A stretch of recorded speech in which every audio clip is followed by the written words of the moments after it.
They are so powerful, they have a country named after them. They are the Saud family of Saudi Arabia. I'm a Saudi, you're a Saudi, he's or she's a Saudi means you belong to that family.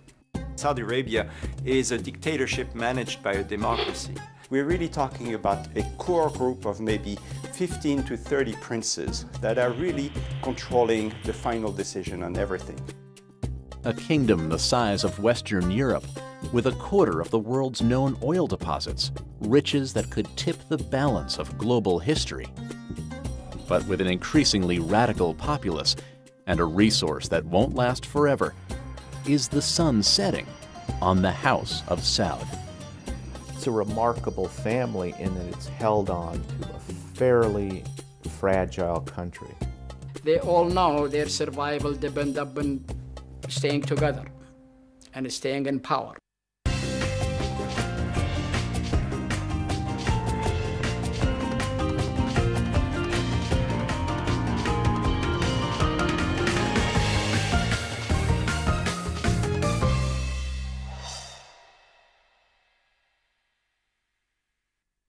Each day brings further evidence that the ways we use energy strengthen our adversaries and threaten our planet. Western leaders point to Middle Eastern oil as one of the most pressing problems facing their countries.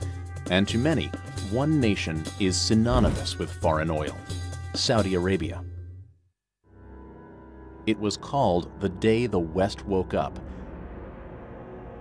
The fact that 15 of the 19 terrorists on September 11, 2001 were Saudi nationals surprised some.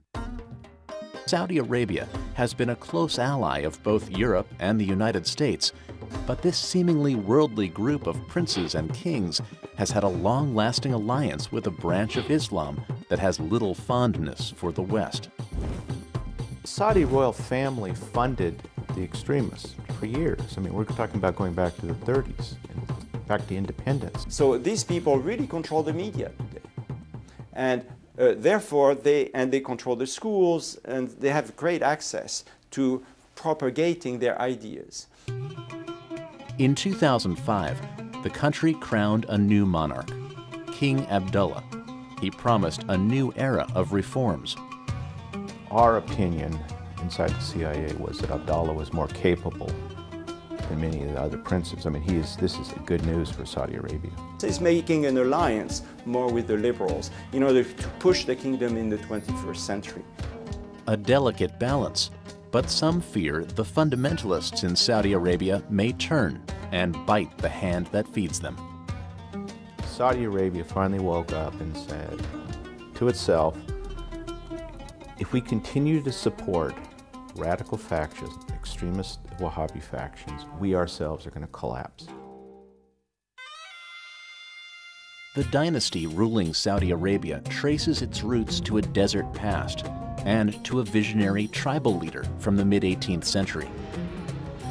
Mohammed ibn Saud went to rule the country and the tribes of Arabia, the majority of the Arabian Peninsula. They formed an alliance where the Wahhabis or Muhammad ibn Abdul Wahhab will be in charge of religion.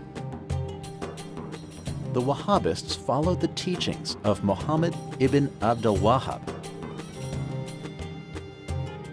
A Wahhab and his followers reviled other religions and especially adherents to other branches of Islam, like the Shia, who honor figures other than the original prophet, Muhammad. Abdul Wahhab felt that Islam had strayed from its true beliefs, so he wanted to go back to the original beliefs of the Quran and what had been taught by Muhammad. The Wahhabis are a very strongly missionary-oriented sect. They believe that Wahhabi Islam will save Islam. They had this fierce religious ideology, the willingness on the part of the Ikhwan, the Brotherhood as they were called, to die in battle. Almost a willingness, a wish to die in battle. With the help of the puritanical Wahhabist holy warriors, the Saud clan conquered land throughout the Arabian Peninsula. In 1924, 5 generations later, Abdulaziz bin Rahman Al Saud, also known as Ibn Saud, finally took over the holiest sites in Islam, Mecca and Medina. Ibn Saud is often seen as an Arabian Lawrence of Arabia, but he was better than Lawrence because he actually fought.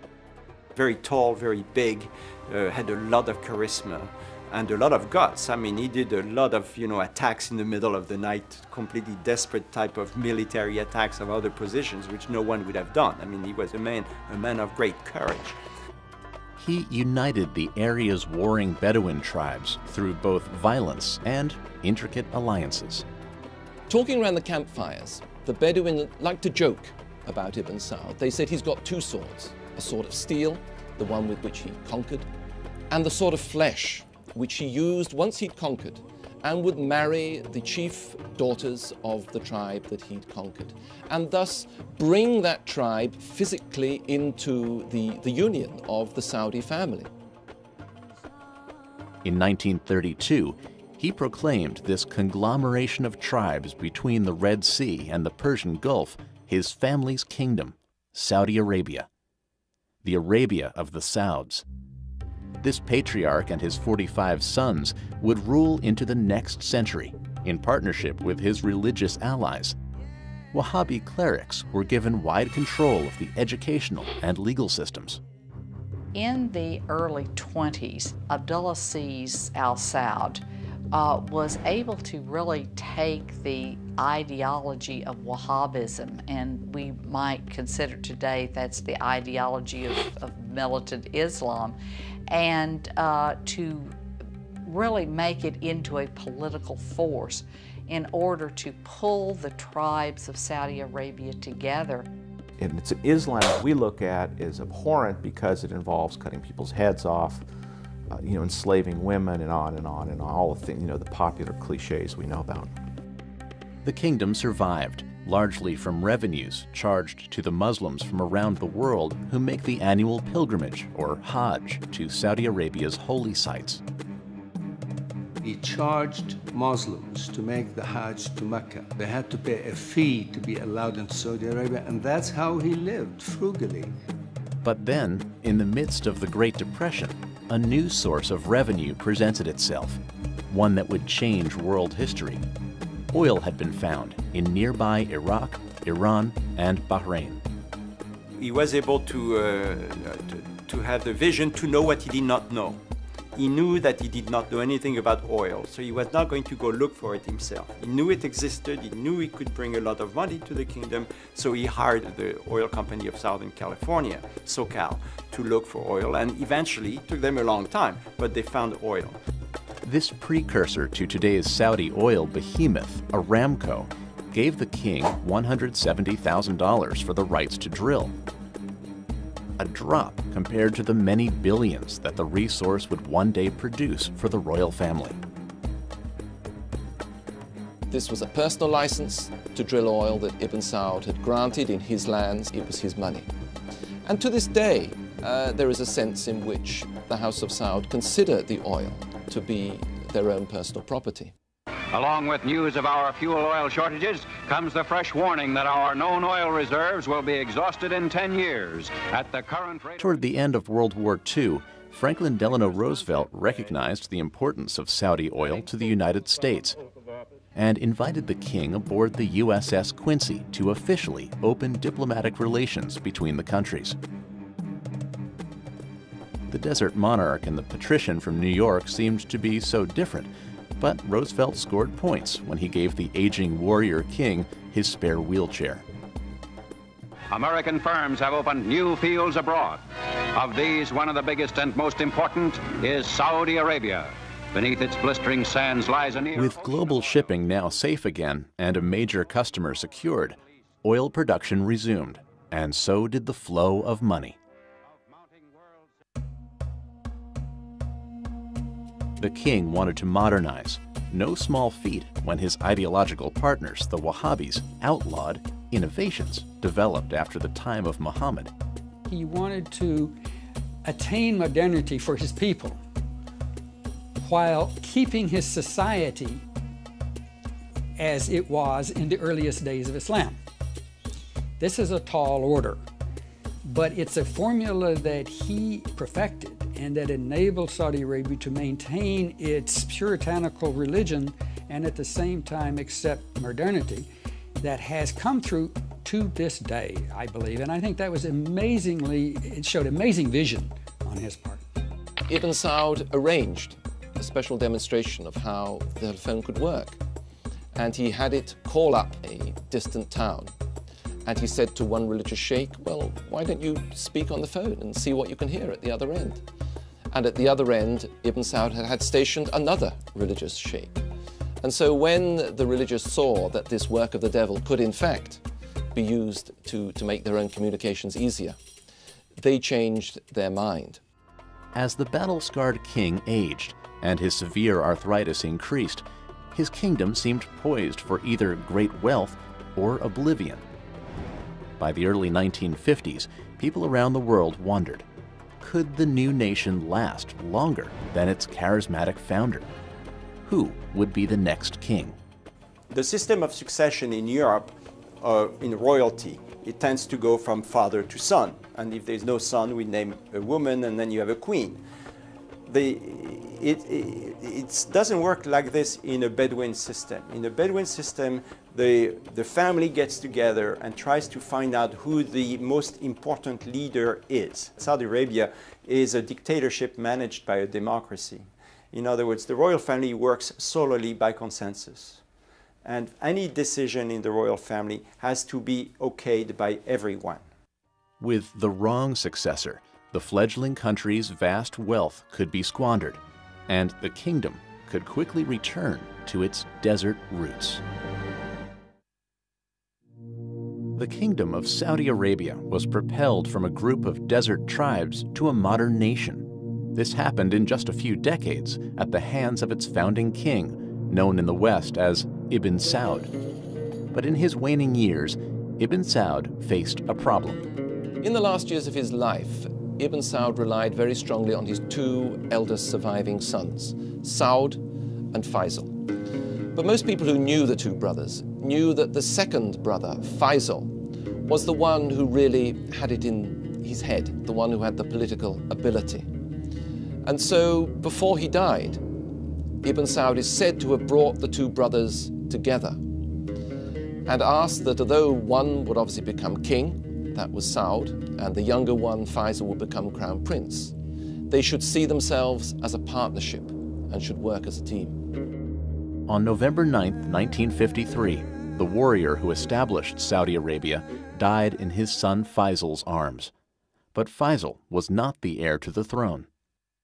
I don't know why Saud was chosen over Faisal. Probably because he was more senior and had therefore more of a following in the rest of the family and was probably more of a unifier into the family. But he did not do well because he spent too much money too quickly and he brought the kingdom to bankruptcy basically. The new king, Saud, eventually built 10 palaces and in 1 year ran up $5 million in food bills alone. He gave solid gold watches to visitors, watches sporting his own portrait. They became known as Mickey Sauds. Saud was known as a mismanager. He was not what we would call a successful manager by modern standards. The country ran into huge deficits. He had a reputation for being more interested in the leisurely lifestyle than in the running of a country. Saud's extravagance even extended to his personal life. He had 52 sons and 55 daughters.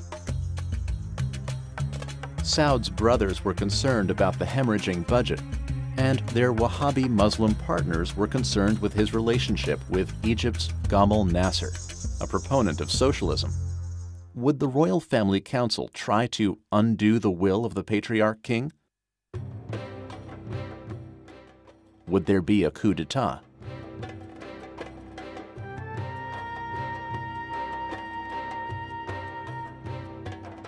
They were worried about Arab socialism, and they were worried about Nasser's connections with the Soviet Union. The Saudis are deeply religious, consider communism, generally speaking, as atheism.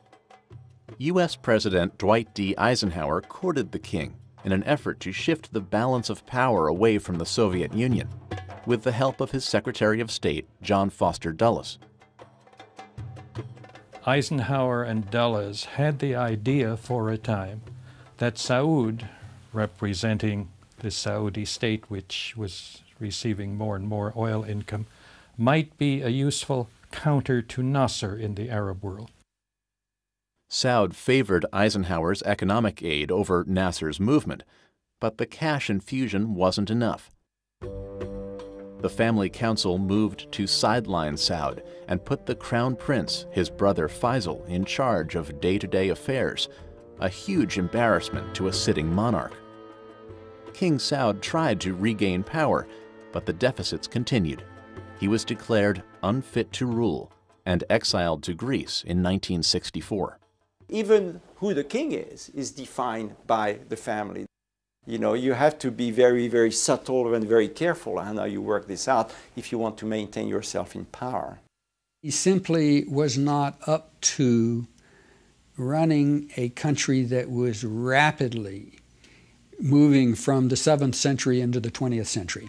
The skills, the sensitivities, the sophistication, the administrative skills, he just didn't possess.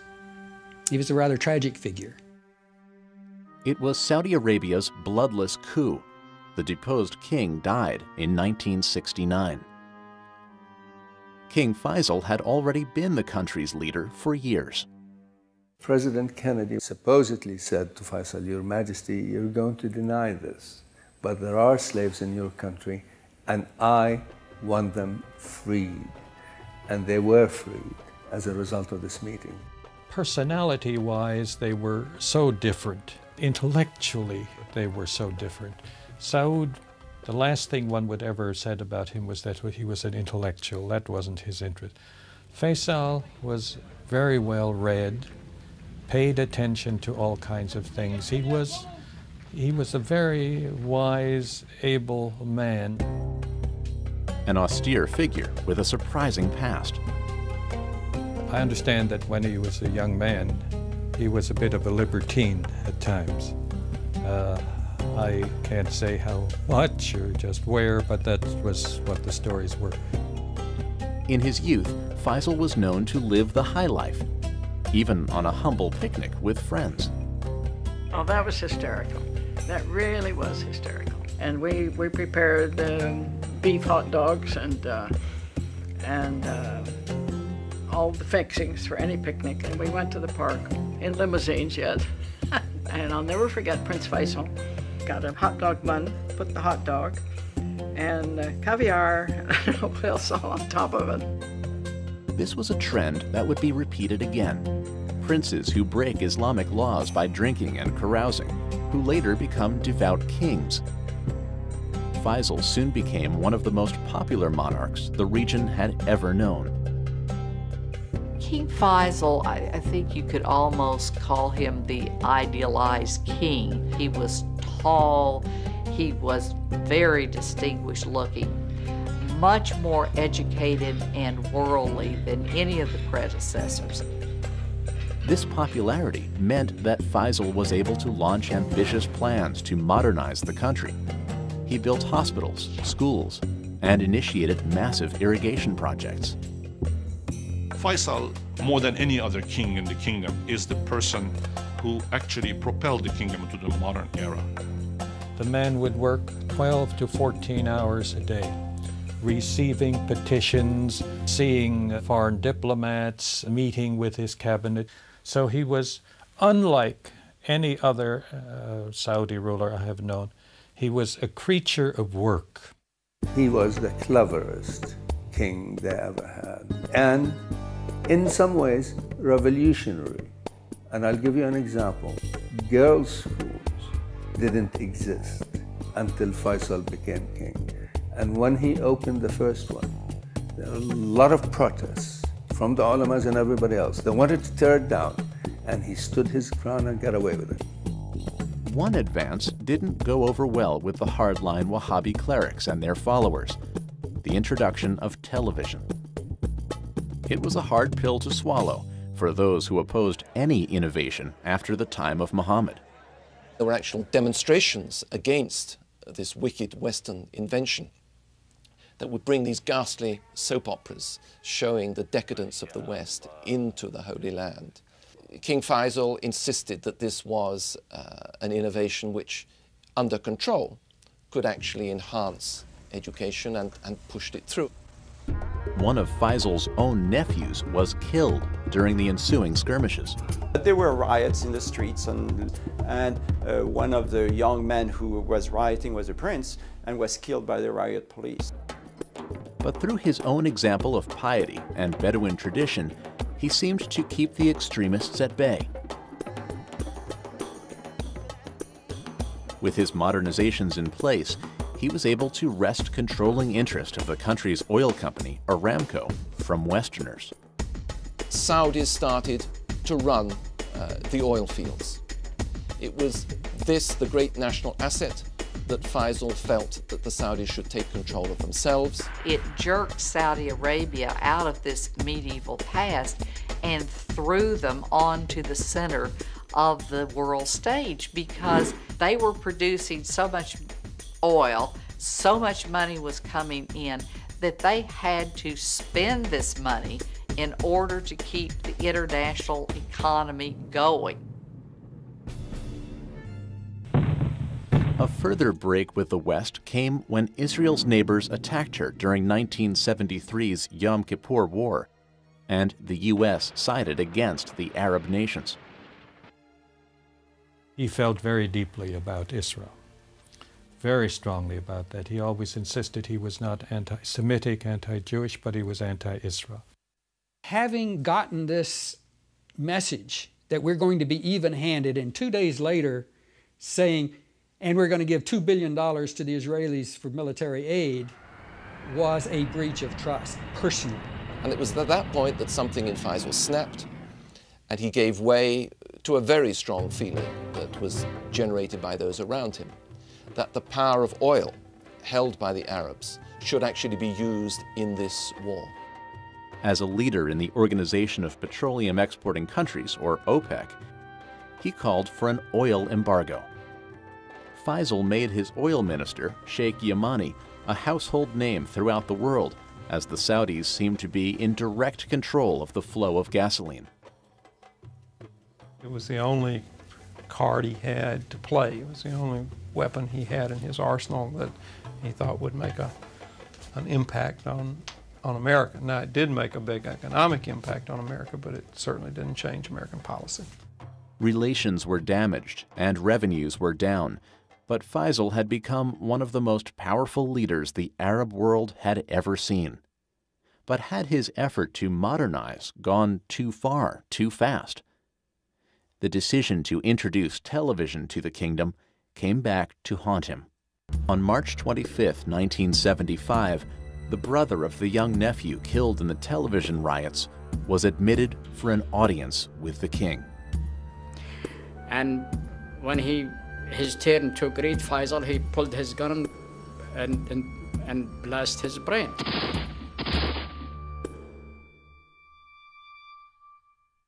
I was so horrified, I still am, to think a man of that caliber, a man of that dream, a man of that desire to make things better had to reach such a horrible ending. One could argue that because he was killed, in great part because of his belief in modernity, it really made the country realize that that's what you had to do. In other words, he was sort of a martyr to the cause of the future. The nation went into mourning. With this assassination, the question came far sooner than anyone expected. Who would take the reins of this emerging global powerhouse?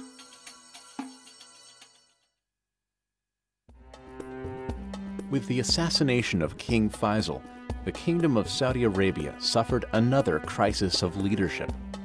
The royal family quickly chose a successor, an uncontroversial and little-known prince named Khalid. He became king as a sort of a compromise candidate because a lot of people thought Fahad was the de facto strongman at the time, even under King Faisal, because Fahad was sort of the main advisor to King Faisal. But Fahad, because of his reputation as a playboy and whatnot, did not always have the support of the rest of the family. So Khalid, who was thought by many people as not wanting to be king at all, sort of was made king as a peacemaker, as an interim personality until things could be sorted out. Khalid was more of a caretaker king, unlike Faisal, who was always busy running a government. Khalid was much more comfortable in the tribal environment. He was the least remembered person and all of these people. He did nothing. He was not interested in being a king. He spent most of his time out in the desert. King Khalid loved sitting in the desert. He loved his hawks. But as he got older, he wasn't so mobile. And so he had a sofa put into the back of an all-terrain vehicle and would go out hunting in that. During the reign of the caretaker king, there were major shifts in the Muslim world. In 1979, militant fundamentalists took over the mosque in Mecca. Saudi forces killed over 100 people.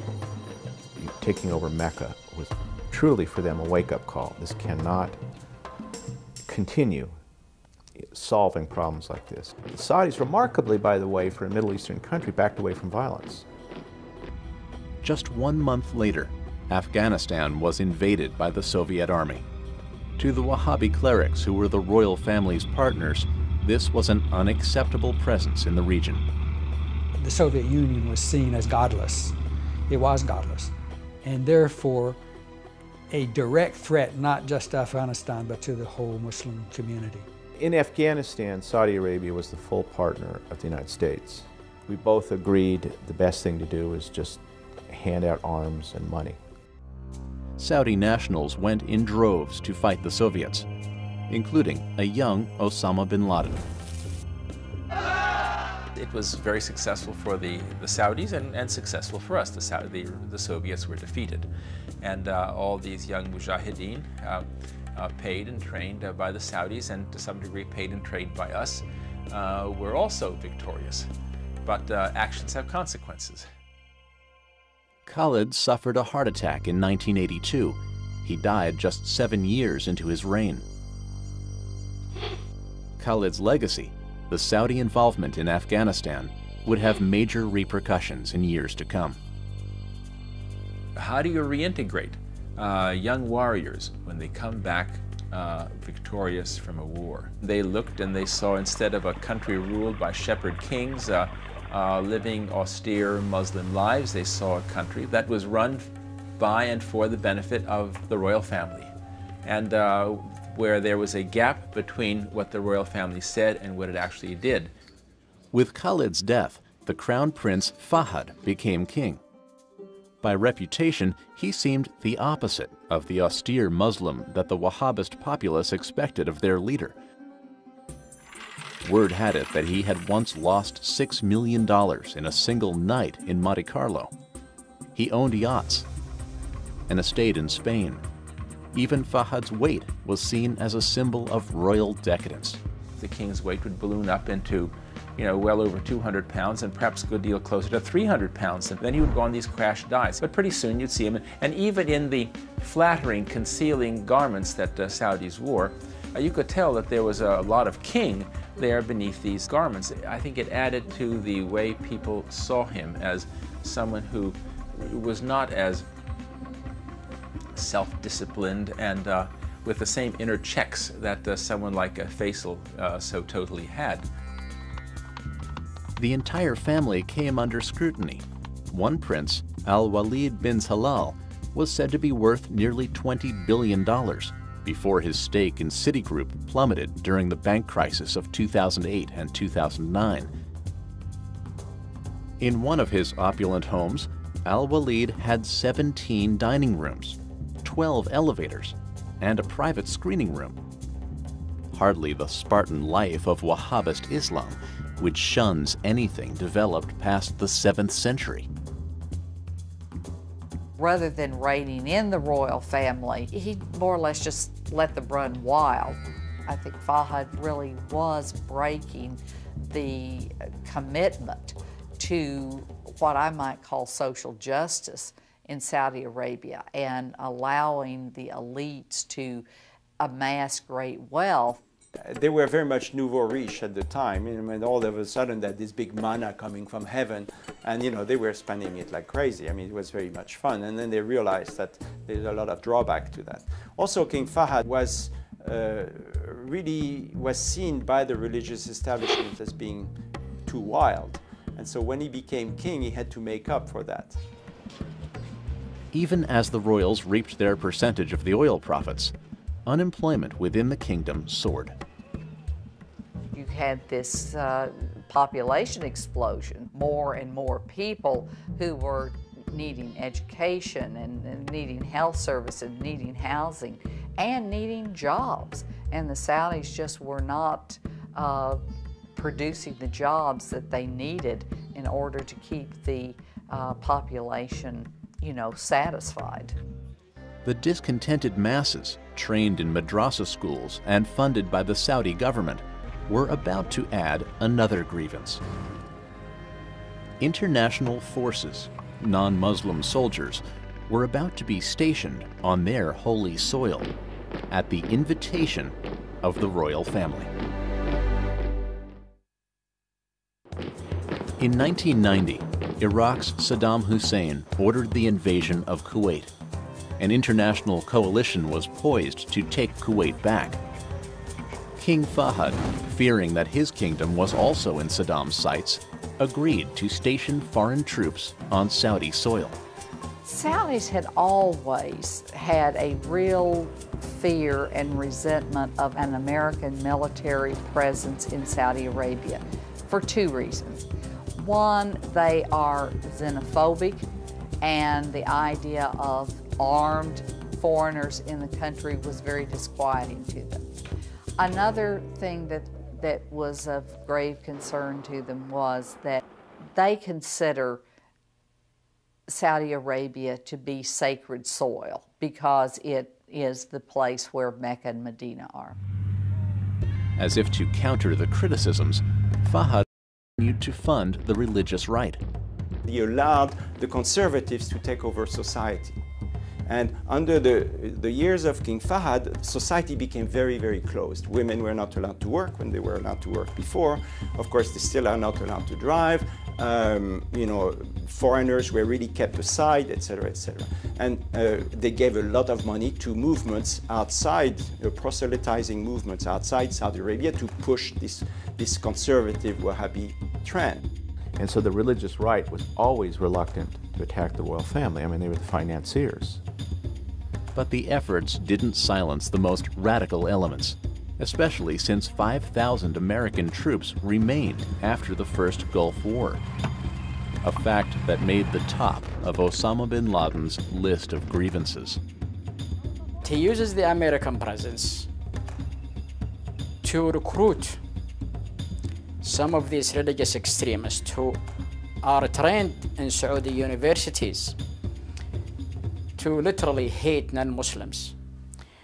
And look who is supporting the Saudi royal family. The infidels are supporting them, who happens to be having bases in our country. In November 1995, angry rhetoric turned to violence.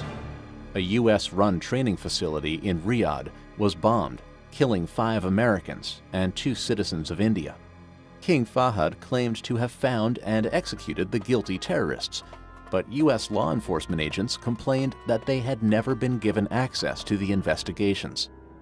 From our point of view here, of course, we viewed it as the killing of U.S. servicemen, and therefore we wanted to be involved. But from the Saudis, it was on their territory, and they were going to lead the operation, and they were going to manage how it was investigated. The following year, terrorists drove a truck with 5,000 pounds of explosives into an international complex called the Khobar Towers. 19 Americans were killed, and nearly 400 people of various nationalities were injured. This was a strike at the royal family, bring it down. And I think it was vulnerable. And then, the events of September 11th, 2001. 15 of the 19 attackers were Saudi nationals. The alleged mastermind, Osama bin Laden, was also from Saudi Arabia. People around the world started to focus on the royal family and their relationship with the hardline Wahhabi branch of Islam. This was never planned by the Saudi royal family, but they allowed the Wahhabis to spend their money in places like Pakistan, and this is the result we're getting. Victims' families alleged that key Saudi figures funded al-Qaeda, including Prince Sultan, the defense minister, and Prince Turki al-Faisal, the ambassador to Great Britain at the time. Although we cannot prove that high-ranking Saudi officials committed this atrocity, we know for a certainty that they were the terrorists' travel agents who delivered them well-fed, well-trained, and well-equipped to the World Trade Center that day. Most of these allegations were dropped by 2005, but damage had been done. The Saudi monarchs threatened to divest of key investments in the United States. During this period, Fahad suffered a debilitating stroke, and Crown Prince Abdullah took responsibility for day-to-day operations. It was an excruciating period for the Saudis because they didn't know who was in control. So you had a huge power vacuum. Rumors swirled that Fahad's prominent full brothers, known as the Sudari Seven, weren't ready to give up power. The Sudari Seven they had a single mother from Sudair. It was the favorite wife of Abdulaziz, the founder of Saudi Arabia, and they had 7 boys out of this relationship, who were all very capable, politically well-connected, and have run the key ministries, key industries in Saudi Arabia, and they act as a faction. There were even whispers that Fahad was being kept on artificial life support to prevent Abdullah from taking the throne. In these inner circles of the royal family, no one knows how decisions are made. No one knows why they're being made. And I don't know whether that was, it's a possibility. I don't know whether that was the fact or not. I think it's really what I would call a rumor. But of course, in the Middle East, rumor is news, you know. Inside and outside Saudi Arabia, some worried that the crisis of leadership could mean the end of the kingdom. Saudi Arabia in 2003 and 2004 was on the brink of an insurrection, a Wahhabi insurrection. In 2005, King Fahad died after being seriously ill for 10 years. The Crown Prince Abdullah became king. You know, he's supposed to be a very simple man, as simple as a man worth billions of dollars can ever be, you know. But he's supposed to be able to talk to the people and to speak very straight to the people. And in fact, he's been criticized in some circles for not being diplomatic. He says it the way it is. He knows he's very old, he's got to achieve things, and he will not waste his time on people, you know, being gentle and nice. He just tells them straight. We always knew all along that he was going to be a much more, what could I say, more responsible leader is not the word. He's not particularly pro-American. I mean, he personally despised the Bush administration, held it responsible for the war in Iraq. Relations between the Saudi royal family and the United Kingdom also hit a rough patch. That country's Serious Fraud Office investigated a scheme in which Prince Bandar, son of Saudi Arabia's defense minister, took massive bribes from the arms manufacturer BAE Systems. It was very well known in the kingdom that the BAE contracts had been subject to probably some kind of understandings on how the payments were made. And what I did not realize is that there would be $2 million a month passed on by BAE to Prince Bandar in Washington. Things went from bad to worse when Prime Minister Tony Blair called for the investigation to be halted. I don't believe the investigation incidentally would have led anywhere except to the complete wreckage of a vital strategic relationship for our country. The Prime Minister of Great Britain compromised his country's judicial system, democratic values, and tradition because of threats from the Saudi ruling family. That's a very dangerous precedence. As king, Abdullah could finally roll out more of the reforms that he promised. But change can happen slowly in the Middle East. The real point is management inside the country. And you know, frankly, I didn't think this was going to be this smooth. Saudi Arabia is stepping into the 21st century. Slowly, but it's coming in. Because he believes that the kingdom will only reach its potential if it's allowed to develop economically, and that means really moving away from the conservative religious establishment. Abdullah has also started to carry out his goal to loosen ties to the West. He tried also very hard to go east to China and to India and have arms deals and arms sales with these people in cooperation. And he felt comfortable with that, and he used that actually as a blackmailing instrument against the West. You know, we are not the only boys and girls in town. I mean, China and India, their economies, they will use our oil. We could get arms from them, we could services, so we don't need you as much as we do. Whatever his reputation, Abdullah seemed to hold particular sway with the product of another oil family, President George W. Bush. The big image we have of this is when Abdullah went to Crawford, Texas, and talked to the president and walked with the president around the compound there. And that meeting in Crawford was very important for the Saudis. Not so much for the war in Iraq, which there was always disagreement, and they'll never agree with us on anything on that. But one of the big decisions that were taken at Crawford, which didn't make headlines at the time, was the fact that the king was able to convince the president to allow Saudi Arabia into the WTO, against a lot of the objections of the Europeans. Today, Abdullah is pushing to diversify, making the kingdom less dependent on one resource. If the price of oil stays down below $30 for a long period of time, Saudi Arabia will once again face existential problems, as will the rest of the Gulf. So they're spending an enormous amount of money on education to bring more research, more dependence on science. They are spending an enormous amount of money on creating factories that will use their energy, of course, because that's what they have, that's cheap, but in a way that instead of selling it for $40 a barrel, that after the value added and the work and so on, they will sell ultimately for $500 a barrel. Abdullah is the right man at the right time. He has maintained his ties to the traditionalists. He is very well respected by all Saudis as being pious, uncorrupted. And he knows it's going to take a generation, at least, to change the educational system.